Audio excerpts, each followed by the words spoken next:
YouTube for more. Alright, so you guys got one of these old mechanical style with like a lever. And basically the lever moves up and down.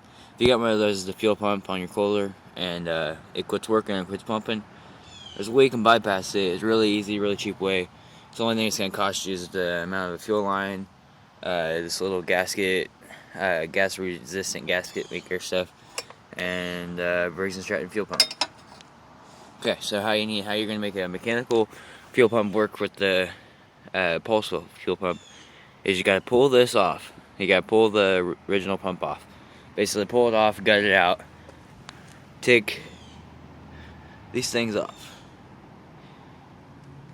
Basically do this, the little lever, that, and the little rubber grommet. Basically take those off, go ahead and seal it back up, and go ahead and bolt it back up. And then on the other end of the line, basically you just want to put a fitting. I just use a piece of hose and a bolt, and basically make sure the bolt's in there nice and tight and it doesn't let no air in. And then basically this is going to be your new pulse line. That goes to the inside part on the pump, and this one goes to your tank, and this one goes to your carburetor. Now I can show you guys how this works real quick. Basically, turn your fuel on.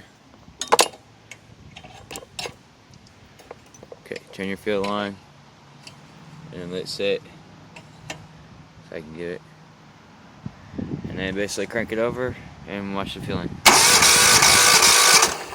And there you go.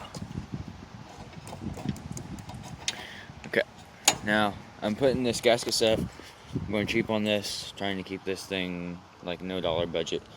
Basically used this gasket maker to make a seal around the bowl. Just gotta let it kind of harden up a little bit so I can put it back on. Other than that, this thing should be back up and going. The original fuel pump I had on it, which was out of the Honda 3813, it was a good spot and everything, good pump. It just, when you go kick it on, it just cooks out way too much. So this is what I had to do.